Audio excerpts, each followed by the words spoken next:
युद्ध प्रारंभ हुआ। अब भीष्म पितामह ने भी संकल्प ले लिया कि भगवान ने धनुष नहीं उठाने का प्रतिज्ञा ली है, मैं इसको तोड़ना चाहता हूं। भगवान पर बाणों से छेदन करने लगा, खून की धारा बहने लगी। भगवान को क्रोध आया, रथ के पहिए को सुदर्शन चक्र बनाया। भीष्म पितामह चरणों में आ गए, मैंने तो आपकी प्रतिज्ञा को तोड़ना चाहा। युद्ध चलते हुए 9 दिन हो गए, तो सभी दुखी हो गए, भीष्म पितामह मरेंगे कैसे, तो इनका वध कैसे होगा। भीष्म पितामह के पास पहुंचे तो उन्होंने उपरा दिया, अम्बा नाम की कन्या, जो श्राप लगा हुआ है, अम्बा नाम की कन्या का शिखंडी बनकर मेरा वध होगा, तो शिखंडी को लेके आइए। शिखंडी को लेकर आए, भीष्म पितामह अर्जुन के सामने खड़ा किया और भीष्म पितामह पर बाणों के छेदन कर दिए। भीष्म पितामह बाणों की सैया पर लेट गए। युद्ध प्रारंभ हुआ। आगे गुरु द्रोणाचार्य को सेनापति बनाया। अब गुरु द्रोणाचार्य ने तबाही मचाना चालू कर दिया। तो गुरु द्रोणाचार्य कहने लगे कि मैं एक काम करता हूं कि चक्रव्यूह की रचना करता हूं, लेकिन अर्जुन को दूर ले जाओ तो चक्रव्यूह सफल हो सकता है, क्योंकि अर्जुन चक्रव्यूह की विद्या को जानता है। जयद्रथ ने क्या किया, अर्जुन से युद्ध करना प्रारंभ किया और अर्जुन को दूर ले गए और गुरु द्रोणाचार्य ने चक्रव्यूह की रचना करी, जिसके अंदर 7 द्वार थे। सभी दुखी हो गए कि चक्रव्यूह के अंदर प्रवेश कौन करेगा। तो अभिमन्यु ने कहा अर्जुन के पुत्र ने कि मैं प्रवेश करूंगा। मैं प्रवेश करना तो जानता हूं, लेकिन निकलना मैं नहीं जानता। क्यों? क्योंकि जब मेरे पिताजी मेरी मैया को चक्रव्यूह की विद्या समझा रहे थे, तो घुसने की विद्या में तो मैंने सुन लिया, लेकिन जब निकलने की विद्या चल रही थी तो मेरी मैया को नींद आ गई। तो सभी कहने लगे चिंता क्यों करते हो, इतने सरल सेनापति तो हैं, आप एक बार घुस जाओ। अभिमन्यु प्रवेश कर गया, सारी सेना को दूसरे ही द्वार पर रोक दिया। अभिमन्यु अंदर पहुंचा, अभिमन्यु का वध कर दिया।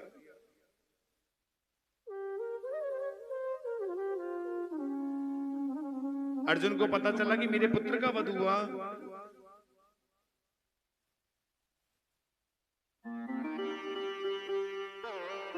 अर्जुन ने क्या किया, जयद्रथ को पकड़ा, जयद्रथ का वध किया। अब गुरु द्रोणाचार्य का वध कैसे हो, तो भगवान ने कहा कि एक काम हो सकता है, यदि युधिष्ठिर जी महाराज युद्ध में कह दें कि अश्वत्थामा मारा गया, तो गुरु द्रोणाचार्य का वध हो सकता है। युधिष्ठिर जी ने कहा कि मैं झूठ नहीं बोल सकता, क्योंकि मैं सत्यवादी, मैं झूठ बिल्कुल नहीं बोलूंगा।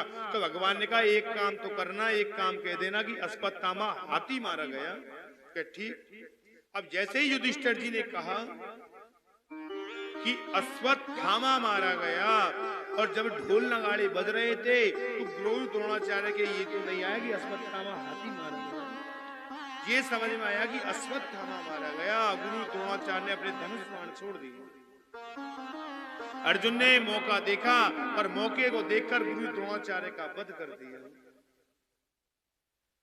युद्ध को 15 दिन हो गए। आगे कर्ण ने संभाला सेनापति बनकर। अब कर्ण के तो दुश्मनी सिर्फ अर्जुन से थी कि अर्जुन को मारना है। अब माता कुंती कर्ण के पास पहुंची, बेटा तू भी तो मेरा ही बेटा है। सारी कथा को सुनाया तो मैया से कहने लगा, कर्ण मैया उस समय तू कहां गई जब सारी सभा के बीच में मुझे सूत पुत्र कर्ण कहा गया। अरे मैया उस समय तू कहां चली गई, ऐसी कठोर मैया थी क्या? कर्ण ने कहा, तो कर्ण कहने लगा, मैया तुझे 5 पांडव चाहिए, चाहे मैं रहूं चाहे अर्जुन रहे, दोनों में से एक को तो मरना अवश्य पड़ेगा। तेरे पांचों पांडव जीवित रहेंगे, लेकिन एक को मरना पड़ेगा।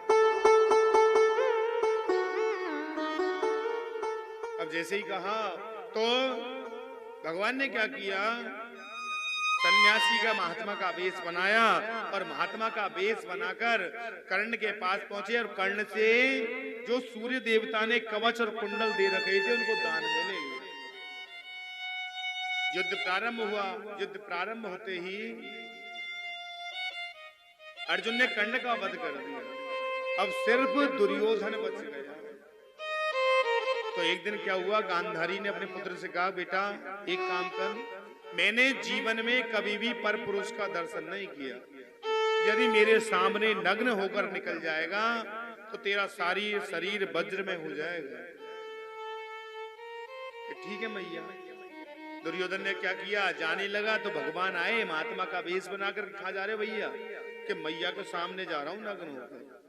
तो महात्मा रूप भगवान कहने लगे, जब पुत्र बाल्यावस्था में होता है तो नग्न अवस्था में निकल जाए, लेकिन आपको है जवानी, आप एक काम करो, ये केले के पत्तों की छिलके की पत्ते लगाकर आप निकल जाइए। केले के पत्तों की लंगोट लगाई और मैया के सामने से निकले। तो मैया ने जैसे ही पट्टी को खोला तो मैया ने कह दिया, बेटा सारा शरीर वज्र में हो गया, लेकिन तेरी सिर्फ जंगा कच्ची रह गई, जांग कच्ची रह गई, क्योंकि होनी को कोई नहीं बैठ सकता। जो लिख दिया भगवान ने वो तो होके रहेगा, क्योंकि ये समय की बलिहारी है। समय आज कैसा, समय कल कैसा, समय को भरोसो कोनी, कब पलटी मार जावे। अरे कदी कदी तो गादरा तू सिंह हार जावे, अरे कभी कभी तो गादरा तू सिंह हार जावे। समय को भरोसो कोनी, कद पलटी मार जावे। समय को भरोसो कोनी, कद पलटी मार जावे। कदी कदी तो गादरा तू सिंह हार जावे, कदी कदी गागरा तू सिंह हार जावे।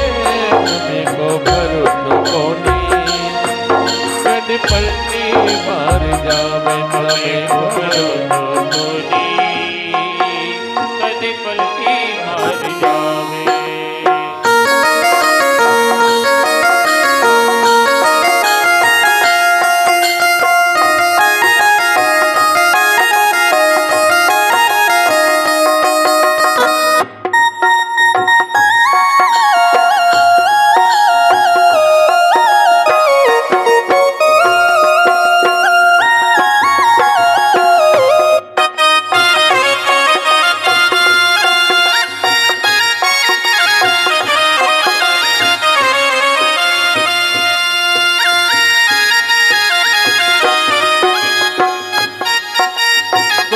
वशिष्ठ महामुनि ज्ञानी लिख लिख बात बतावे। गुरु वशिष्ठ महामुनि ज्ञानी लिख लिख बात बतावे। श्री राम जंगल में जावे, किस्मत पलटी खावे। श्री राम जंगल में जावे, किस्मत पलटी खावे। राजा दशरथ प्राण त्याग दिए, राजा दशरथ प्राण त्याग दिए, हाथ लगा नहीं पावे। समय को भरोसो कोनी, कद पलटी मार जावे। समय को भरोसो कोनी, कद पलटी मार जावे। हरि बोल।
दोनों हाथ ऊपर खड़े करते हैं मिलकर, सीधे सीधे हाथ। समय को बरो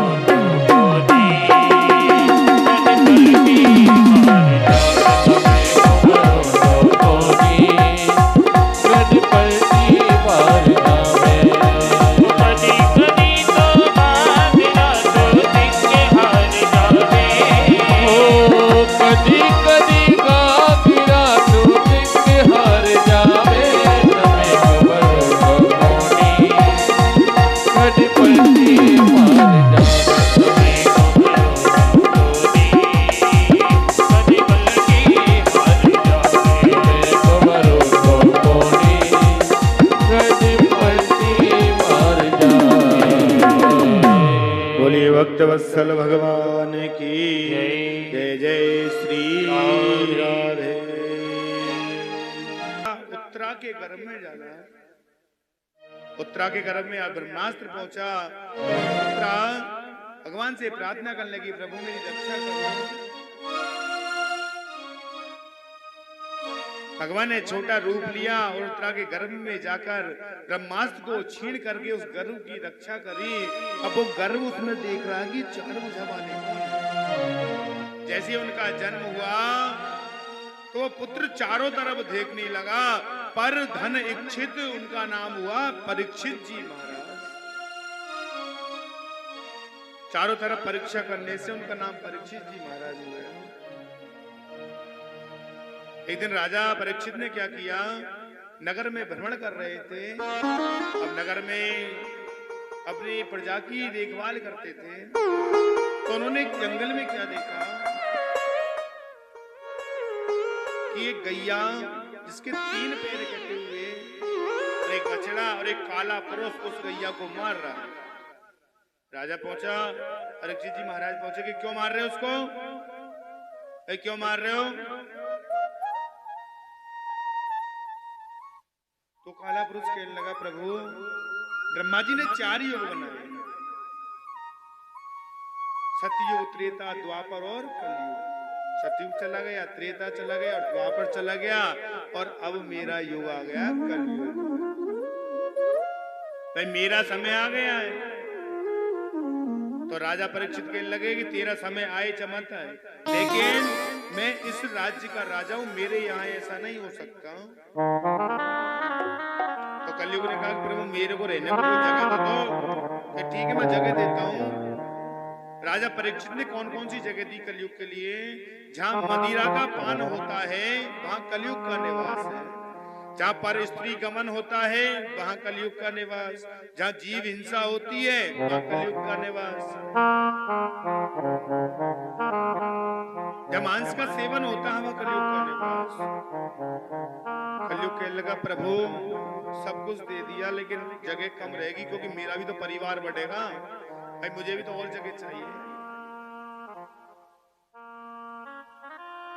तो राजा परीक्षित ने कह दिया कि एक जगह और देता हूं कि तुझको सोने में स्थान है। जो हम आभूषण पहनते हैं ना, सोने के, चांदी के, अंगूठी, सबके अंदर कलयुग का निवास है। ठीक है प्रभु अब बहुत हो गया, अब नहीं चाहिए मुझे जगह। और राजा ने सोने का मुकुट धारण कर रखा था। कलयुग वहां से चला और राजा के मस्तक पर जाकर बैठ गए। राजन वहां से चले, जंगल में जाकर भूख लग रही थी, क्योंकि जब प्राणी को भूख लगती है तो उसके आगे चाहे ढोल बजा लो चाहे गीत गा लो, कुछ नहीं, सिर्फ भोजन चाहिए, कुछ अच्छा नहीं लगता उसको। श्रृंगी नाम के ऋषि के पास पहुंचे। श्रृंगी नाम के ऋषि भजन कर रहे थे, उनको ज्ञात नहीं कि राजन आए। राजा को बहुत समय हो गया कि ऋषि नहीं सुन रहे, तो उन्होंने क्या किया, एक मरा हुआ सर्प लिया और ऋषि के गले में डाला और वहां से आ गए। ऋषि के एक शिष्य ने उनके पुत्र समीक नाम के ऋषि से जाकर कह दिया कि यार राजन ऐसा कर गए। समीक ऋषि ने क्या किया, हाथ में जल लिया और जल लेकर कह दिया, हे राजा परीक्षित, आज से 7वें दिन तुझे तक्षक नाम का सर्प डसेगा और तेरी मृत्यु निश्चित है। समीक नाम के ऋषि ने श्राप दे दिया। ऋषि वर के पास आए, उधर राजा ने क्या किया, अपना मुकुट उठाकर रखा तो विचार किया कि मैंने तो घोर अपराध कर दिया। श्रृंगी नाम के ऋषि ने एक शिष्य को बेचा, राजा परीक्षित से कह दिया कि जाओ कह देना।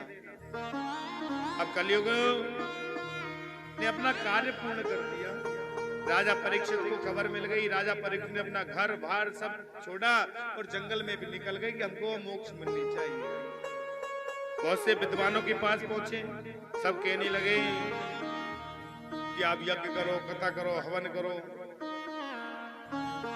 सुखदेव जी महाराज का आगमन हुआ। सुखदेव जी महाराज कहने लगे कि आप गंगा जी के पास चलिए, गंगा जी के तट पर आपको श्रीमद् भागवत कथा श्रवण कराएंगे।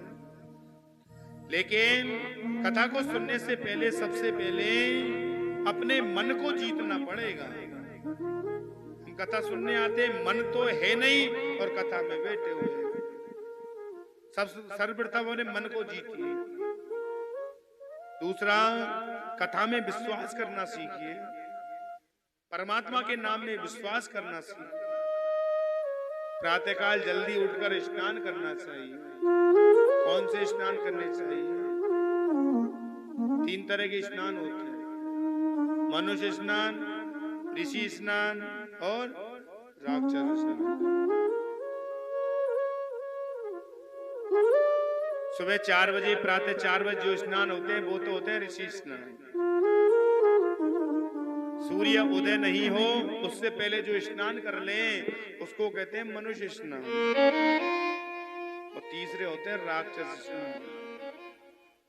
सर्दी पड़ रही है, सर्दी ज्यादा है, सूर्य देवता ने गलेंगे क्योंकि लाइट जाती है 6 से 7:30।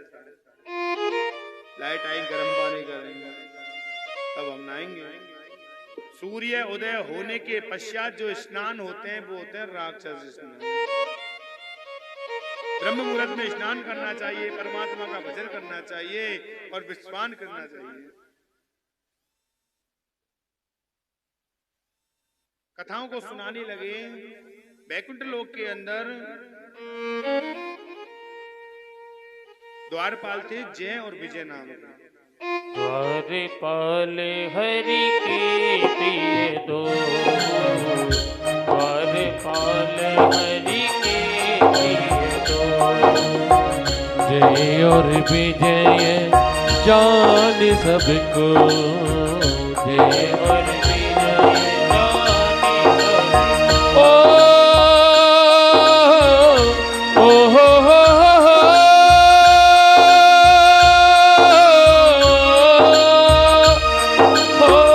द्वारपाल हरि के प्रिय दो, जय और विजय जान सबको, जय और विजय जान सबको।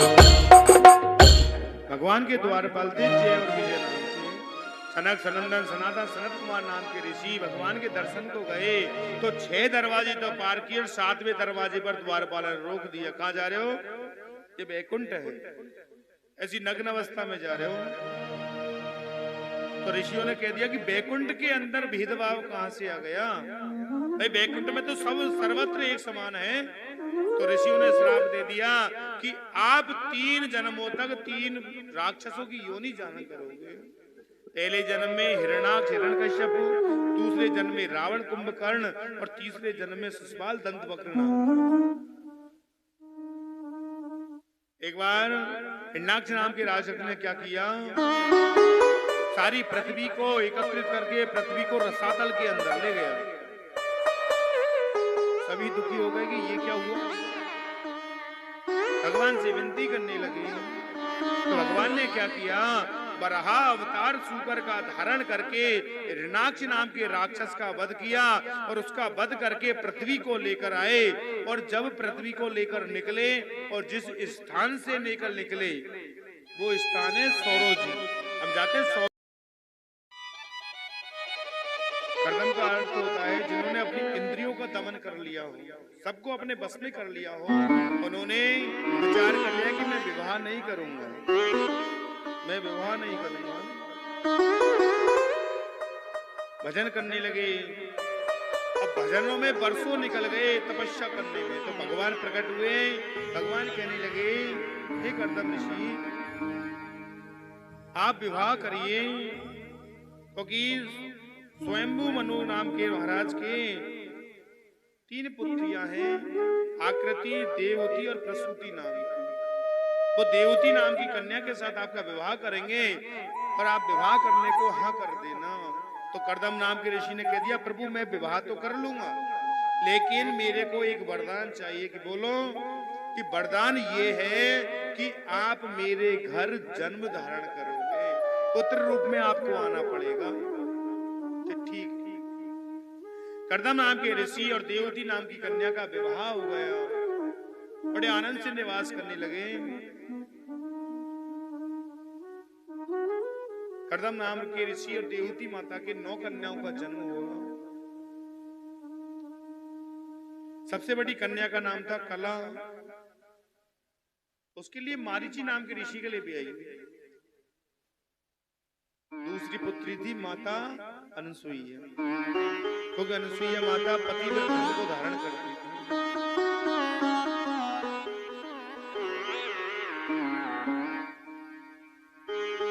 नौ कन्याओं के होने के पश्चात भगवान ने अवतार को धारण नहीं किया, तो ऋषि जाने लगे। ऋषि देवती माता कहने लगी, प्रभु आप तो जा रहे हो, लेकिन मेरा कौन है? तो भगवान ने क्या किया, देवती माता के गर्भ से भगवान कपिल देव का अवतार धारण किया। ऋषिवर, माता देवती और कपिल भगवान को छोड़कर आश्रम से निकलकर जंगल में चले गए कि मैं तो परमात्मा की सेवा करूंगा, मुझे और कोई कार्य नहीं है। माता देवती और कपिल देव भगवान, माता देवती कपिल देव जी से प्रश्न करने लगी, पुत्र, हे प्रभु मुझे ये बताइए,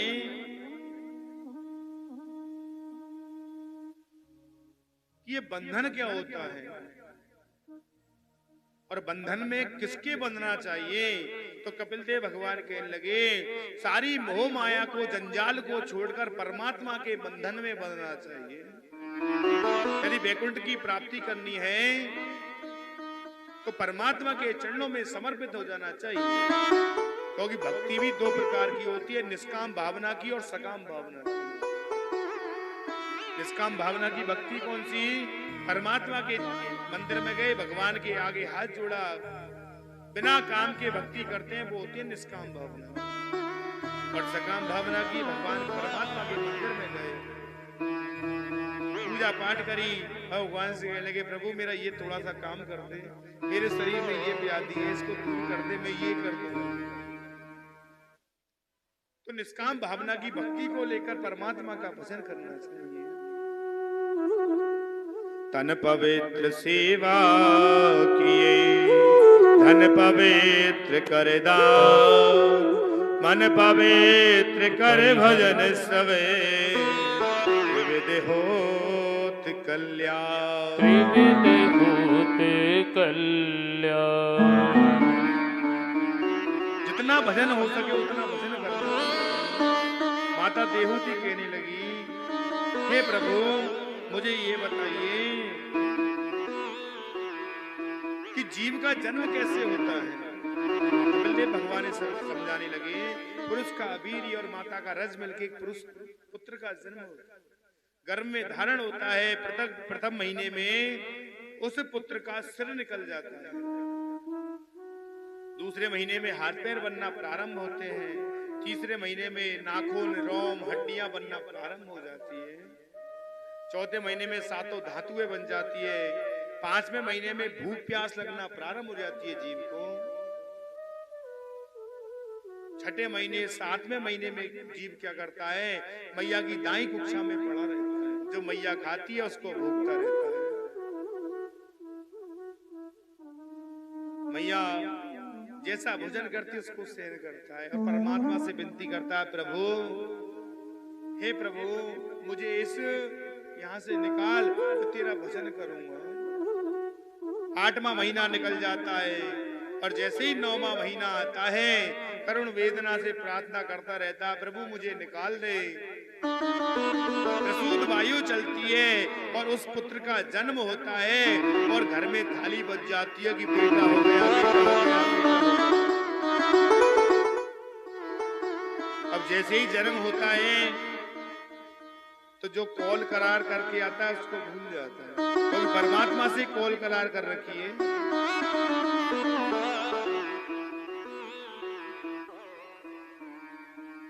बाल्यावस्था में माता पिता क्या करते हैं, गुरुकुल में विद्यालय में भेज देते हैं, वहां गुरुओं की मार सहन करता है, जैसा वो दे देते हैं ऐसा वो करता रहता है। जवानी आती है, जवानी में विवाह हो जाता है और जवानी में तो मदमस्त हाथी की तरह हो जाता है, किसी की नहीं सुनता, जो मन में आती है वो करता रहता है। फिर आता है बुढ़ापा।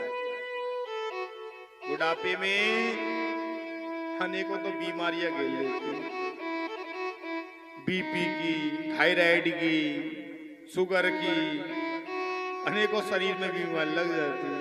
अपने काम करना बंद कर जाता है, आवाज में परिवर्तन, गुर गुर करते हैं, अनेकों चेंजेस आ जाते हैं। फिर परमात्मा से कहता है, प्रभु इस बुढ़ापे से निकाल दे, हे भगवान इस बुढ़ापे से और निकाल दे, तेरा भजन अवश्य करूंगा। परमात्मा भाव बैठे बैठे हंसते कि तब आया तब भी कॉल करार करके आए, जवानी निकाल दी और बुढ़ापे में कहता कि तेरा भजन करूंगा। भगवान कहते हैं, हे प्राणी अब तो तू ये बुढ़ापे का ही भजन कर ले, मेरा भजन तो मैंने मान लिया, ये बुढ़ापे का भजन कर ले। इसलिए प्राणी को परमात्मा का भजन अवश्य करना चाहिए और परमात्मा से विनती करते रहना चाहिए, हे प्रभु हर श्वास में मैं तेरा ही नाम लेता रहूं। यदि कोई विपत्ति आए तो मैं सिर्फ तेरा नाम लूं और किसी का नाम नहीं लूं। सारे संकटों को आप दूर कर सकते हो, ये तो और कोई मेरे संकट को दूर नहीं कर सकता। पास में हो सुमरन तेरा, यूं बीत जाए जीवन मेरा, हर श्वास में हो सुमरन तेरा, यूं बीत जाए जीवन मेरा, श्वास में हो सुमरन तेरा, क्यों बीत जाए जीवन मेरा, श्वास में हो सुमरन तेरा, क्यों बीत जाए जीवन मेरा।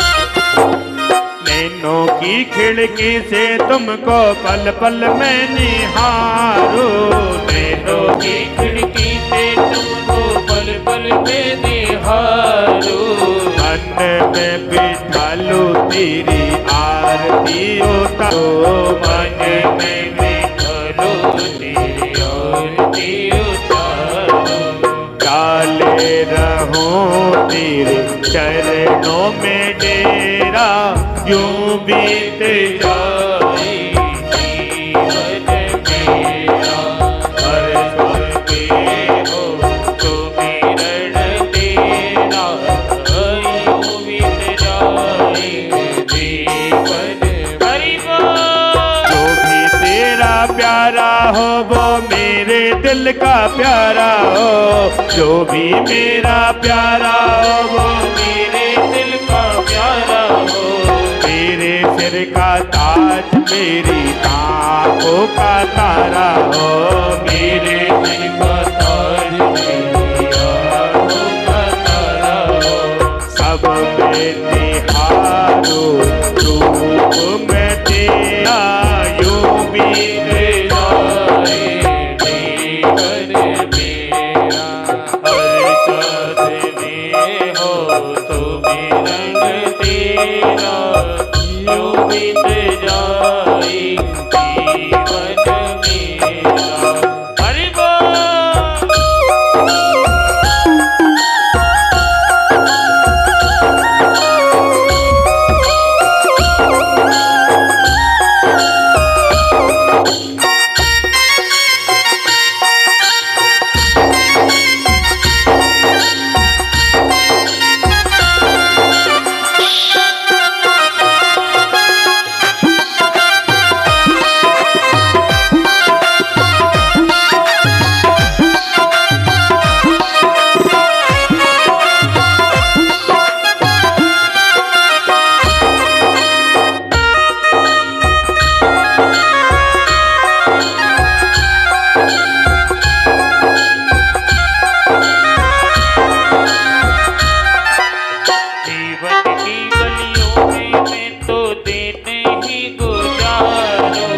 जीवन की गलियों में मैं तो देने ही गुजारूं। सुबह शाम बाबा तेरी आरती उतारूं, सुबह शाम बाबा तेरी आरती उतारूं। हर सांस में हो सुमिरन कि भक्ति आरंभ होती है विश्वास से।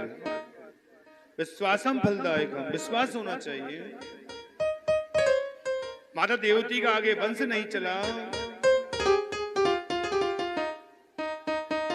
आकृति का विवाह रुचि प्रजापति के साथ हो गया और प्रसूति नाम की जो कन्या थी उसका विवाह राजा दक्ष के साथ हुआ। राजा दक्ष को सभी का राजा बना दिया। तो एक दिन सभा बैठी हुई थी, सभी देवता बैठे हुए थे, राजा दक्ष पधारे तो ब्रह्मा जी भोले बाबा खड़े नहीं हुए। बाबा भोलेनाथ ब्रह्मा जी खड़े नहीं हुए तो राजा दक्ष आए। तो राजा दक्ष ने विचार किया कि ब्रह्मा जी तो मेरे पिता है और ये शंकर भगवान तो मेरो जमाई है, इसने मेरा अनादर किया है और इसने अनादर कर दिया। तो राजा दक्ष ने क्या किया, अब शब्द कहने लगे। अब भोले बाबा तो बढ़िया सुन रहे हैं, क्योंकि भोले बाबा तो भोले, कोई एक लोटा जल चढ़ाओ, चाहे आंख चढ़ाओ, चाहे धतूरा चढ़ाओ, भोले बाबा प्रसन्न। क्योंकि भोले बाबा का नियम है एक लोटा जल और सारी समस्याओं का हल। और देवता तो परीक्षा भी लेते हैं, ये भोलेनाथ तो कोई परीक्षा का काम नहीं। अब भोले बाबा से राजा दक्ष कह रहा है, लेकिन सुन रहे हैं, सुनो। नंदी पे सुना नहीं गया, अब नंदी बहस करने लगा। भोले बाबा कह रहा नंदी से, बाबू नंदी बैठ जा, भाई दोनों चलेंगे, दोनों बात करोगे तो लड़ाई बढ़ेगी, एक को तो चुप हो जा। भोले बाबा नंदी को लेकर चल दिए। अब राजा दक्ष ने क्या किया, भोलेनाथ का भाग बंद कर दिया यज्ञों में। तो भोलेनाथ ने विचार किया, राजा दक्ष ने विचार किया कि यज्ञ तो करें अपन, एक यज्ञ रचना करी और यज्ञ रचना करके सभी देवताओं को बुलाया, लेकिन भोले बाबा को नहीं बुलाया। अब भोले बाबा को नहीं बुलाया,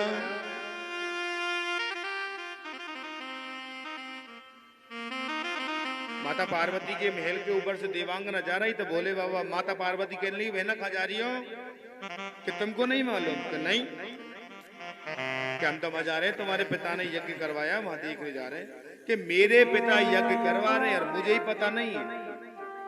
ये कहा नियम। अब भोले बाबा से कहने लगी, बाबा ओ बाबा, मेरे पिता ने यज्ञ रचाया है, तो मेरे पिता यज्ञ करा रहे, मैं यज्ञ देखने जाऊं?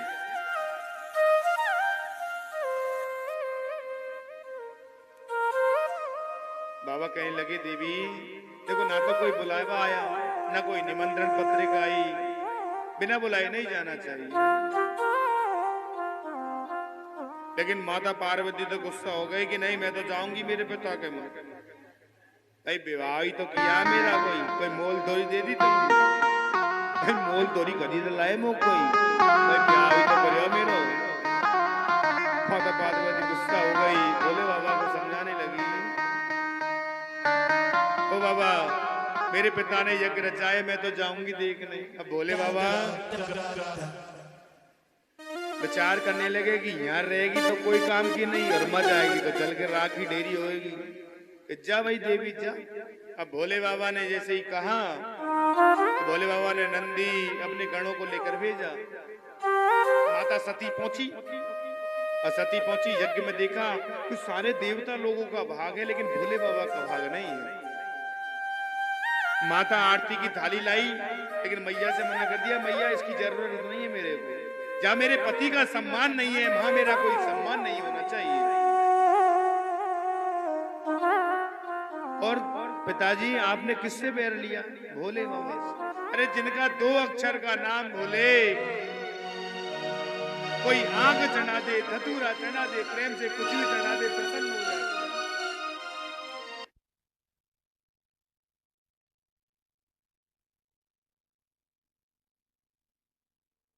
सती ने कहा, तो माता सती ने क्या किया, वहां अनादर देखा, और अनादर देखकर यज्ञ कुंड हवन कुंड में जाकर अपना शरीर छोड़ दिया, जलकर राख की ढेरी हो गई। सभी गण आ गए, गणों ने बाबा से कहे कि अकेले ही रहो, चाहे नहीं अकेले ही रहो। बाबा भोलेनाथ को क्रोध हो गया, आंख लाल हो गई, तो बाबा ने क्या किया, अपनी जटाओं से एक जटा निकाली और डाली, तो एक पुरुष खड़ा हुआ। बोलो बाबा।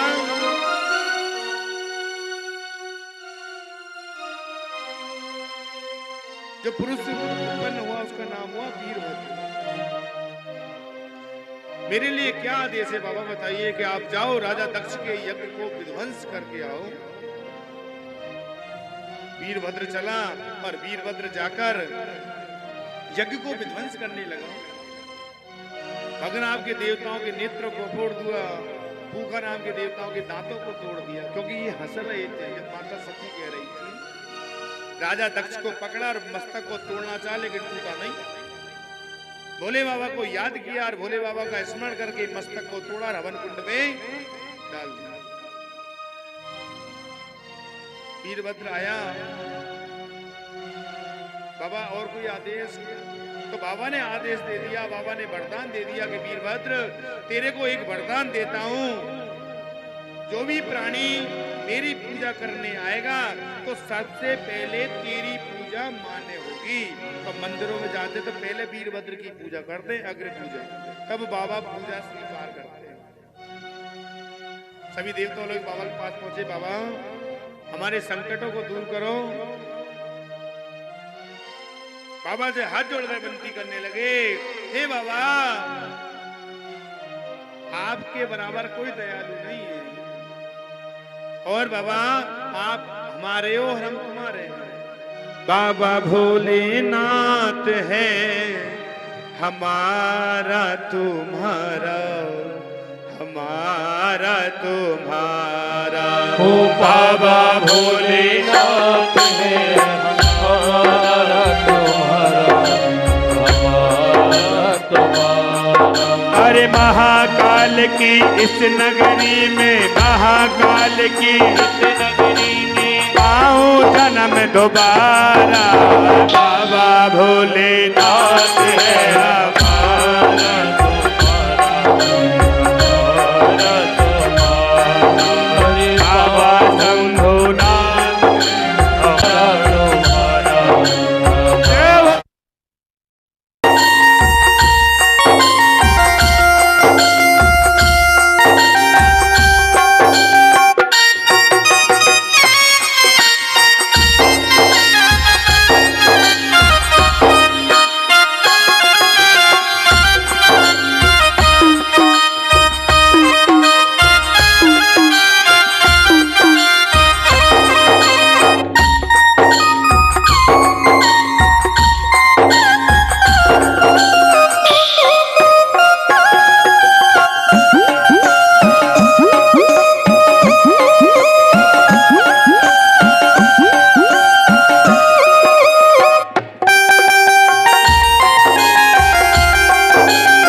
लकड़ी के कंकड़ पत्थर बन जाए।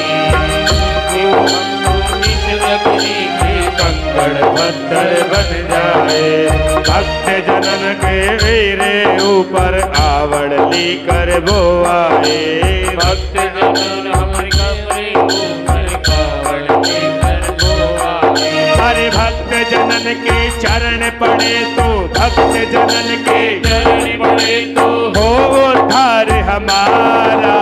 बाबा भोलेनाथ, बाबा भोलेनाथ है हमारा तुम्हारा, हमारा तुम्हारा। अरे बाबा शंभुनाथ है हमारा तुम्हारा,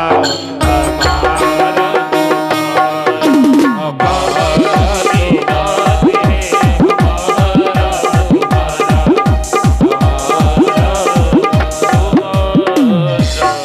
बोलिए शंकर भगवान की।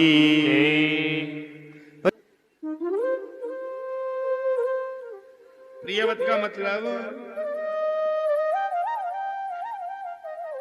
जिसने प्रतिज्ञा धारण कर रखी हो, और उत्तानवाद का मतलब जिसने समाज में अच्छा पैर जमा रखा हो। अब राजा उत्तानपाद के कोई संतान नहीं थी।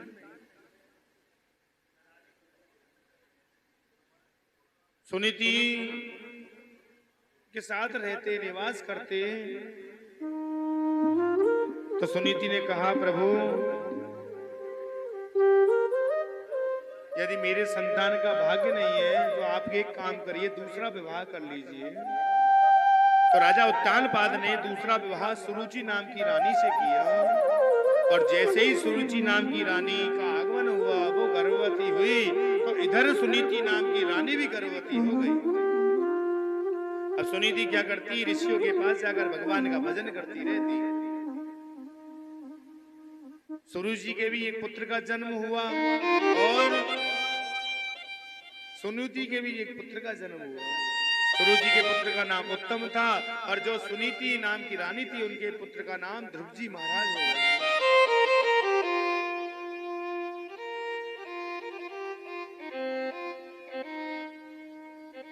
बड़े आनंद से निवास करते थे दोनों पुत्र।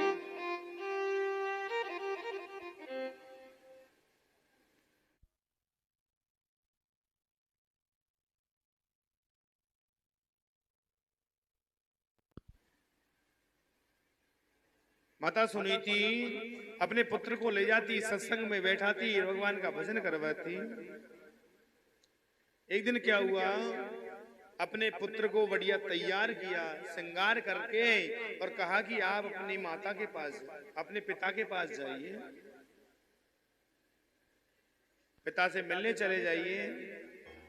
अब ध्रुव जी महाराज वहां से निकले, और वहां से निकलकर अपने पिता के पास जाने लगे। पिताजी सिंहासन पर बैठे हुए थे, सिंहासन पर बैठे दिखे तो पिताजी ने अपनी बाहों फैलाई, और ध्रुव जी महाराज मिलने के लिए जाने लगे। तो सुरुचि नाम की रानी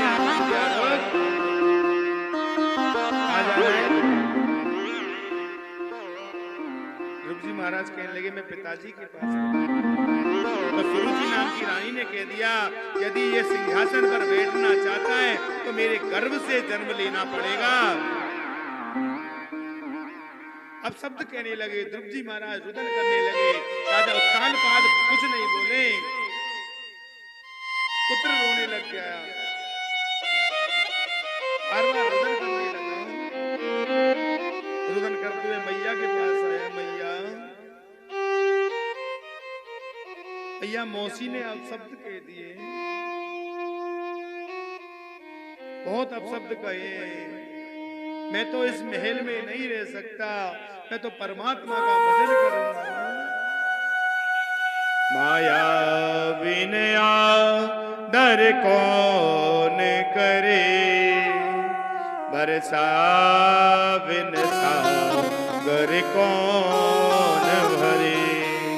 माता बिन धीरज कौन धरे, रघुनाथ बिना दुख कौन हरे। हे मैया, मैं तो महल में नहीं रह सकता, मैं तो परमात्मा का भजन करूंगा। और रुदन करते हुए कह रहे हैं, उठाने रोए रहे ध्रुव महाराज, मैया मोए मोती ने मारो। उठाने रोए रहे ध्रुव महाराज, मैया मोए मोती ने मारो।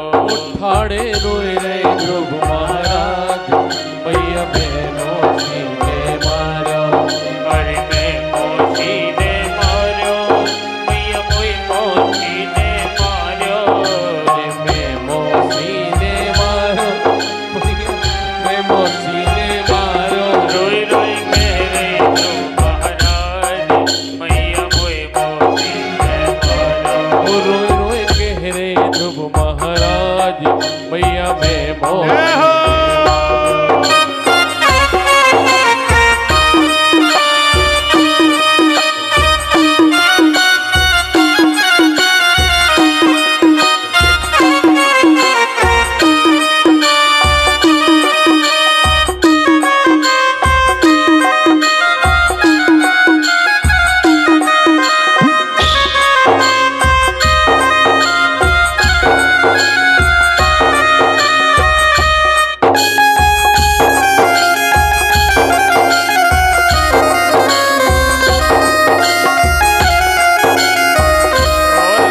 अब खेल रहे दोनों मैया, मोती छोटी मैया। मैं साच बताऊं मेरी मैया, हम खेल रहे दोनों भैया। मैं साची बताओ मेरी मैया, हम खेल रहे दोनों मैया। आकर लिए पिताजी ने गोद मैया, मैं मौसी ने मारो। रोई रोई ध्रुव करे महाराज, मैया मैं मोती ने मारो।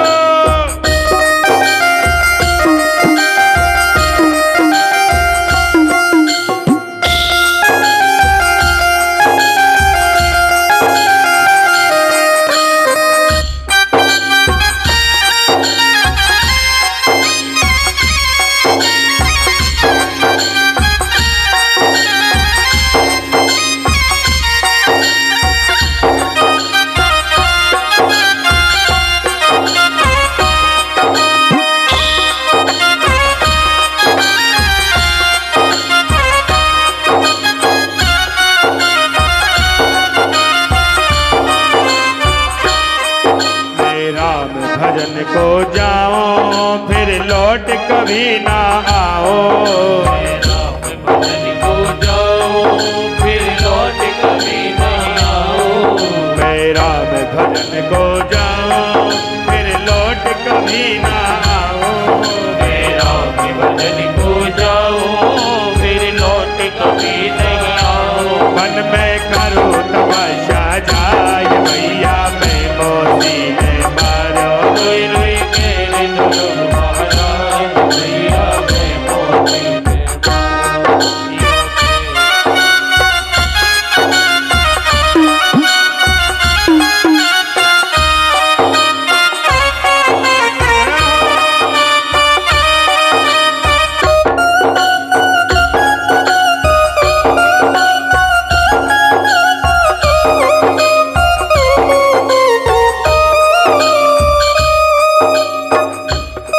समझाई रही महतारी, तुम समझो कुंवर हजारी। समझाई रही मैं तारे, तुम समझो कुंवर हजारी। समझाई रही महतारी, तुम समझो कुंवर हजारी।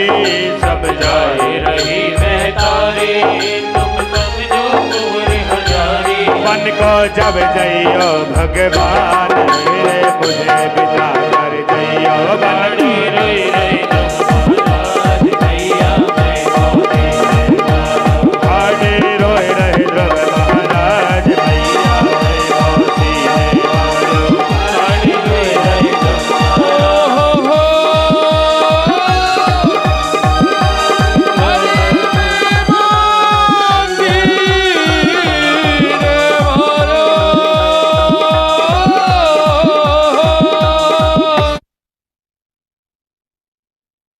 में जाओगे जीव जंतु बहुत मिलेंगे, कुछ नहीं, मैं तो भजन करूंगा। के काम करना, ओम नमो भगवते वासुदेवाय मंत्र का आप जाप करना, कठोर तपस्या करना। ध्रुव जी महाराज ने क्या किया, यमुना जी में आए और यमुना जी में स्नान किया, और यमुना जी में स्नान करके एकांत में जाकर वट वृक्ष के नीचे बैठे और अपने मंत्र का उच्चारण करने लगे। जो नारद बाबा ने दिया उस मंत्र को लिया और मंत्र को लेकर उच्चारण करने लगे। ओम नमो भगवते वासुदेवाय, ओम नमो भगवते वासुदेवाय। अरे वासुदेवाय मेरो नंद नंदनाय, वासुदेवाय मेरो नंद नंदनाय।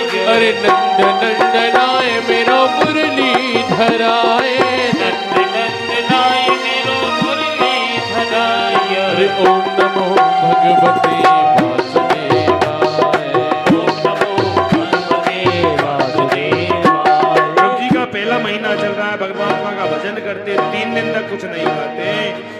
दूसरे महीने में पहुंचे तो क्या करने लगे, 6 दिन तक कुछ नहीं खाते और परमात्मा का भजन करते।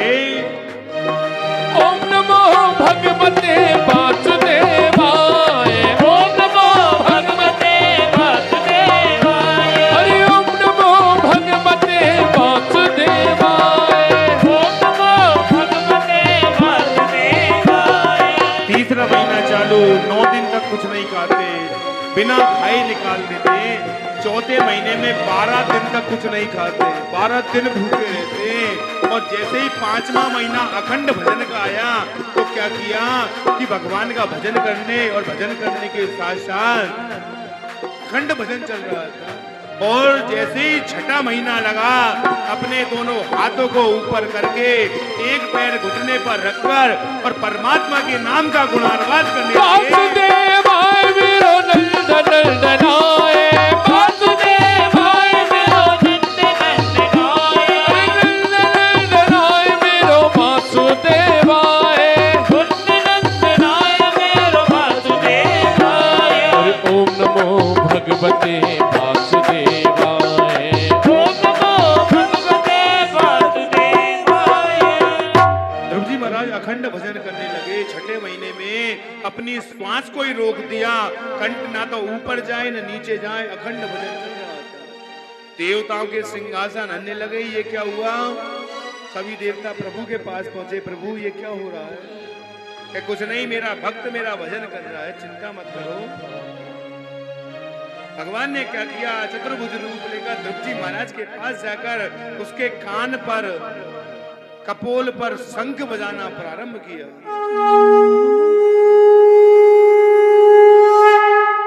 शंख की ध्वनि को सुनकर ध्रुव जी महाराज के नेत्र खुले। प्रभु सारा ज्ञान दे दिया ध्रुव जी महाराज को। हे प्रभु, मेरी मौसी ने मुझे आप शब्द कहे तो मैं परमात्मा आपका भजन करने आया, मुझे कुछ ज्ञात नहीं था। ध्रुव जी महाराज से कह दिया कि आप एक काम करो, आप वापस जाइए और आप 32,000 वर्ष तक राज्य धारण करोगे और मैं आपको वरदान देता हूं कि आप मेरे परम भक्त बनोगे। ध्रुव जी महाराज वापस पहुंचे तो राजा को पता चल गया कि मेरा पुत्र आ रहा है। नारद बाबा राजा उत्तानपाद के पास पहुंचे और कह दिया कि चिंता मत करना, क्योंकि उसके ऊपर तो राम जी की कृपा हो चुकी है। अपने पुत्र की चिंता नहीं करना, क्योंकि उसके ऊपर अपने भगवान राम की कृपा हो चुकी है। जा पर कृपा राम की होई, जा पर कृपा राम की होई, ता पर कृपा करे सब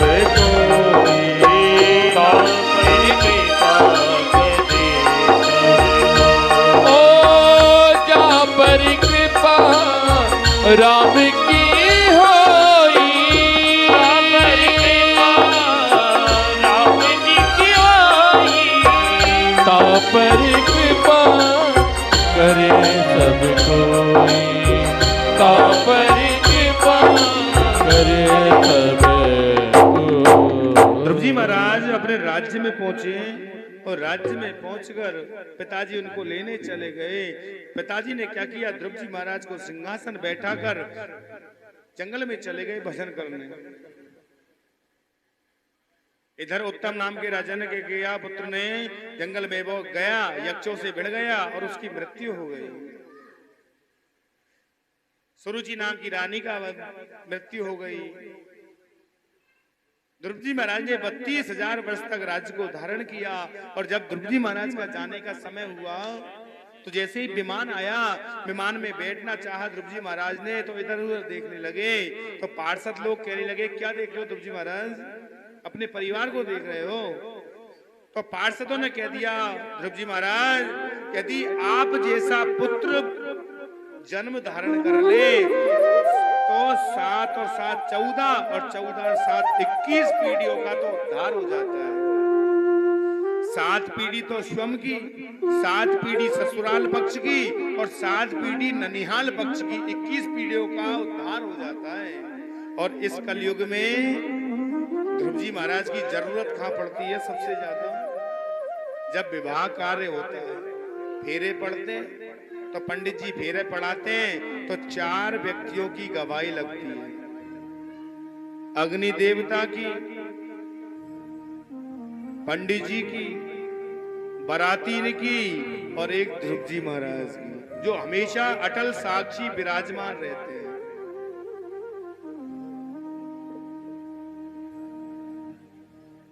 ध्रुव जी महाराज सारे आनंद को लेकर वैकुंठ धाम की प्राप्ति कर ली। आज की कथा का यहां विश्राम रहेगा। और कितना बड़ा परम सौभाग्य, भगवान राम जी की प्राण प्रतिष्ठा है 22 जनवरी को। उस उपलक्ष्य में ये श्रीमद् भागवत कथा रखी गई। और अधिक से अधिक संख्या में समय निकालिए। घर का कार्य तो 7 दिन बाद भी करेंगे, एक समय खाना खाओ। बहुत से की दवाई चल रही है, बीपी की, शुगर की, तो डॉक्टर वैसे ही बंद कर रखी है, एक टाइम खा लो। कथा 12 बजे प्रारंभ होती है और आप सबके समय के अनुसार 4 बजे 4:30 बजे आरती करा देते हैं। क्यों? दूध लेने भी जाना है। तो जितना समय हो सके 12 से 4 भगवान की कथा का आनंद लीजिए।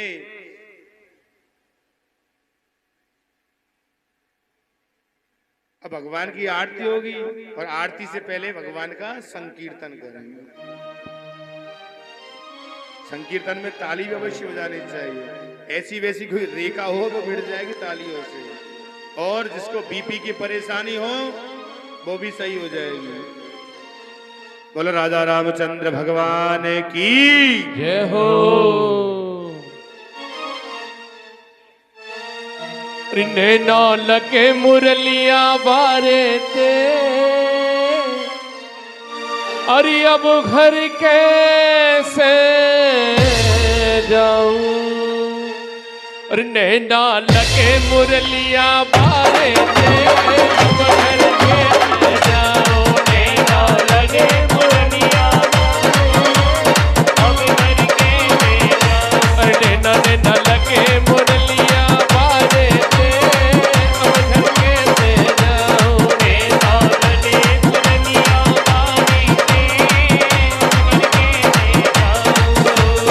अब घर कैसे जाऊं। बहन ने अब घर कैसे जाऊं।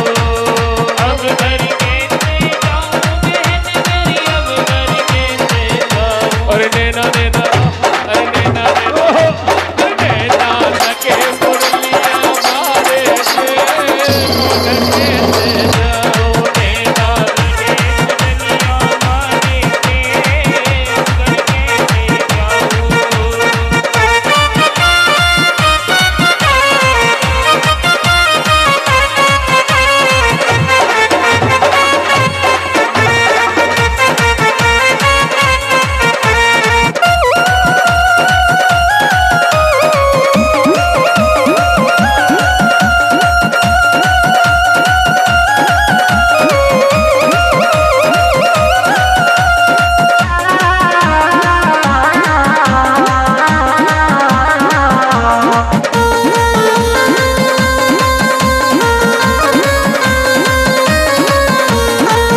जाऊं तो मेरी सांस लड़ेगी, घर जाऊं तो मेरी सांस लड़ेगी, अरे सांस लड़ेगी जुल्म करेगी, मुझे जुल्म करेगी, घर जाऊं तो मेरी सांस लड़ेगी, घर जाऊं तो मेरी सांस लड़ेगी, अरे सांस लड़ेगी वो पे जुल्म करेगी, सांस लड़ेगी वो पे जुल्म करेगी, अरे कह देगी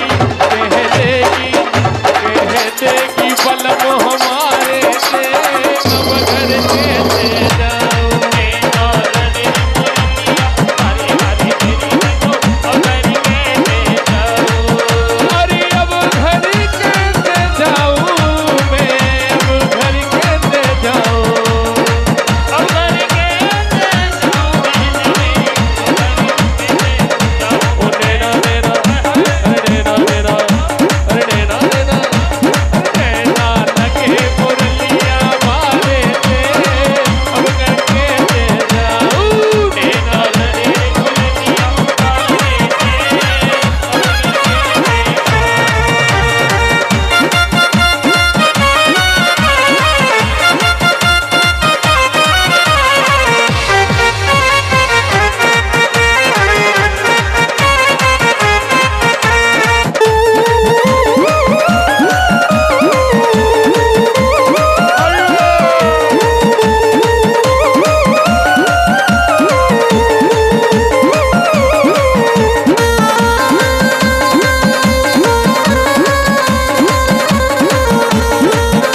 अरे तुम तो लाला खुद ही कारे, तुम तो लाला खुद ही, और तुम तो लाला खुद ही कारे, तुम तो लाला खुद ही कारे, अरे पूरे मेरे मटका सारे, पूरे मेरे मटका सारे, अरे पूरे मेरे मटका सारे, पूरे मेरे मटका सारे, अरे कहता हूँ कि बाप तुम्हारे थे अब घर कैसे जाऊं, नैना लगे मुरलिया हरे हरे तेरे अब घर कैसे जाऊं, अरे ढोल नगाड़े बजे जुआना, ढोल नगाड़े बजे जुआना, अरे ढोल नगाड़े बजे जुआना, ढोल नगाड़े बजे जुआना, अरे आय हाय रे मेरे राम आएंगे, आय हाय रे मेरे राम आएंगे, आय हाय रे मेरे राम आएंगे, आय हाय रे मेरे राम आएंगे।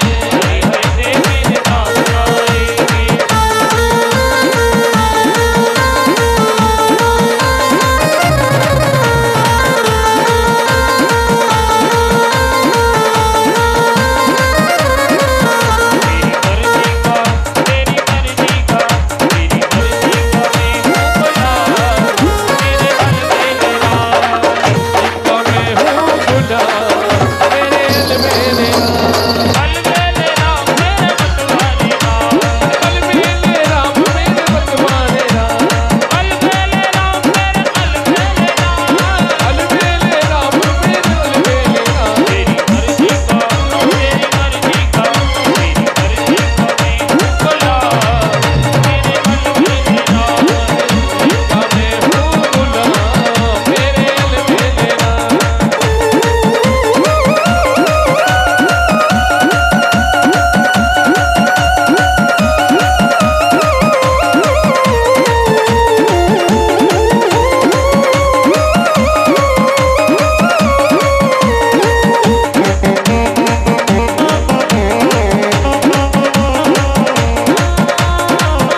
अरे जो भी करा लो हूँ तुम पे न्यौछावर, जो भी करा लो हूँ तुम पे न्यौछावर, अरे जो भी करा लो हूँ तुम पे न्यौछावर, जो भी करा लो तुम पे न्यौछावर, अब दे दो अब दे दो अब दे दो सजाया इनाम, अब दे दो सजाया इनाम, मेरे अलवेले राम, मेरे अलवेले राम, तेरी मर्जी का मैं हूँ गुलाम, मेरे अलवेले राम, मेरे अलवेले राम।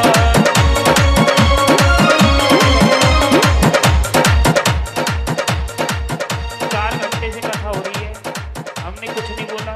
खड़े हो जाओ सब अपनी जगह, खड़े हो जाओ सब अपनी जगह।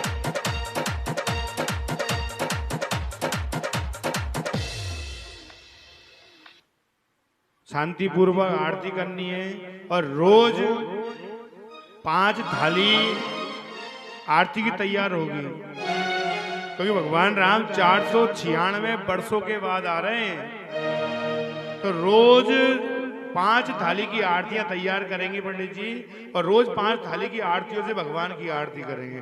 शांति पूर्वक आरती करनी है। और जिनके घुटने में दर्द है,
सभी शांति पूर्वक आरती करेंगे।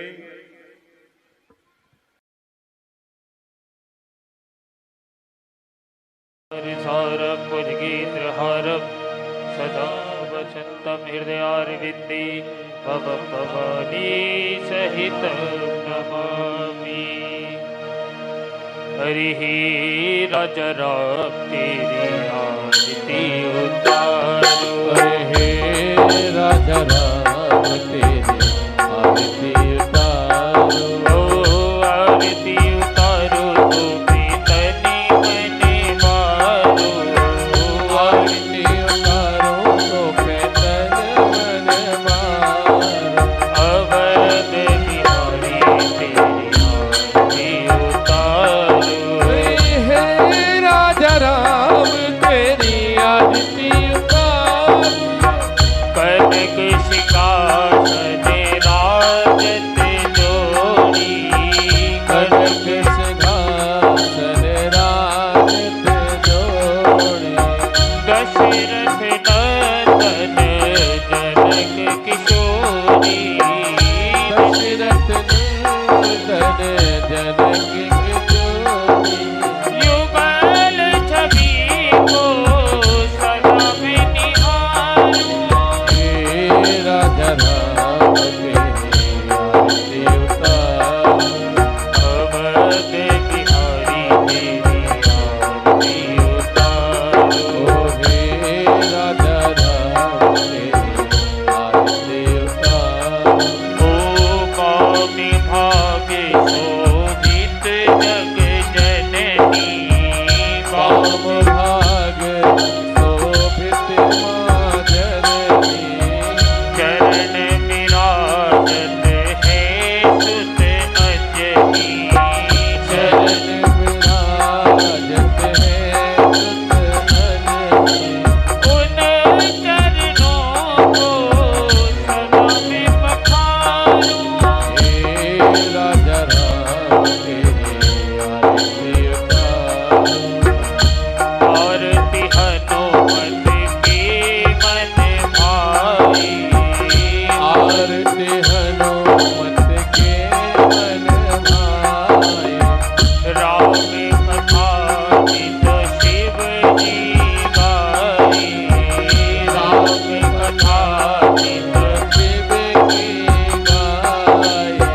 राम कथा हृदय में उतारूं। हे राजा राम तेरी आरती उतारो। ओ चरणों से निकली गंगा प्यारी। चरणों से निकली गंगा प्यारी। वंदना करती दुनिया सारी। वंदना करती दुनिया सारी। उन चरणों में शीश झुकाओ। हे राजा राम तेरी आरती उतारो। ओ प्रेम सहित जो आरती गावे। प्रेम सहित जो आरती गावे। श्री राम के दर्शन पावे। श्री राम के दर्शन पावे। चरण छोड़ नहीं अंत न जाऊं। हे राजा राम तेरी आरती उतारो। हे राजा राम तेरी आरती गाऊं। हे राजा राम तेरी आरती उतारो। तेरी आरती गाओ, तेरी आरती गाओ। ओम जननिधिलिगणं देवासिवदनं महात्मादिवदनं वासुतोष्करणं नीलाञ्जलिकरणं मन्त्रपदपाञ्जलि। ओम देवौ शान्तिरन्तरिक्षगों शान्तिः। पृथिवी शान्तिरापः शान्तिरौषधयः। शान्तिः वनस्पतयः। शान्तिर्विश्वे देवाः। शान्तिर्ब्रह्म शान्तिः। सर्वगों शान्ति शान्तिदेव शान्ति श्यामा शान्तिरेधि। ओम यज्ञेन जज्ञमयन्त देवास्तानि धर्माणि प्रथमान्य सन्नातिः नाकं महिमानः। सचन्द्रयत्रा पूर्वे साध्याः सन्धिदेवः ॐ एकदन्ताय विद्महे वक्रतुण्डाय धीमहि तन्नो दन्ती प्रचोदयात् ॐ कात्यायन्यैश्च विद्महे कन्याकुमारीश्च धीमहि तन्नो देवी प्रचोदयात् ॐ नारायणाय विद्महे वासुदेवाय धीमहि तन्नो विष्णु प्रचोदयात् ॐ महालक्ष्मीश्च विद्महे विष्णुपत्न्यैश्च धीमहि तन्नो लक्ष्मी प्रचोदयात् ॐ अंजनीसुताय विद्महे वायुपुत्राय धीमहि तन्नो हनुमत् प्रचोदयात् ॐ दशरथनन्दनाय विद्महे सीतावराय च धीमहि तन्नो राम प्रचोदयात् ॐ देवकीनन्दनाय विद्महे राधाप्रियायैश्च धीमहि तन्नो श्रीकृष्णा प्रचोदयात् नानासुगन्धभूतपाणि यथा कालोद्भवानि च पुष्पाञ्जलिर्मया दत्ता गृहाणां परमेश्वर साङ्गाय सपरिवाराय सायिकाय शक्तिकाय समाहनाय भगवते पुराणपुरुषोत्तमाय नमः राधाचरणाभ्यां नमः चरणारविन्दे समन्तपुष्पाञ्जलि समर्पयामि। बोले वृंदावन बिहारी लाल की जय। बोले सुखदेव जी महाराज की जय। परीक्षित जी महाराज की जय। व्यास जी महाराज की जय। गौ माता की जय। जय जय श्री राधे जय जय श्री राधे जय जय श्री राधे। सभी अपने स्थान पर बैठ जाएं। बैठ जाइए सभी, पीछे होकर सभी अपने स्थान पर बैठ जाएं। भी दिखाया जाएगा।